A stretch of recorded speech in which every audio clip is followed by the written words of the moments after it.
तपाईँले देख्न सक्नुहुन्छ मानिसहरूको आवत जावत भइरहेकै छ। यो हाम्रो फ्रान्सको लियन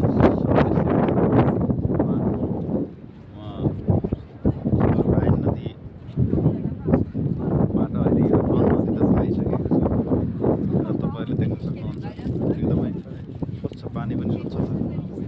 तपाईँहरूले ब्याकग्राउन्डमा देख्न सक्नुहुन्छ अत्यन्तै मनमोहक ठाउँ छ, अत्यन्त रमणीय, अत्यन्त मनमोहक ठाउँ। एकदम प्रकृतिले एकदमै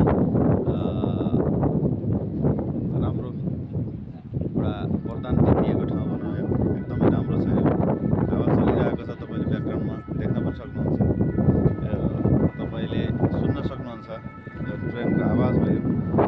ट्रेन हिँडिरहेको छ, मानिस कुदिरहेको छ, त्यसपछि अहिले हावा चलिरहेको छ। मानिसहरू आफ्ना आफ्ना काममा व्यस्त छन्।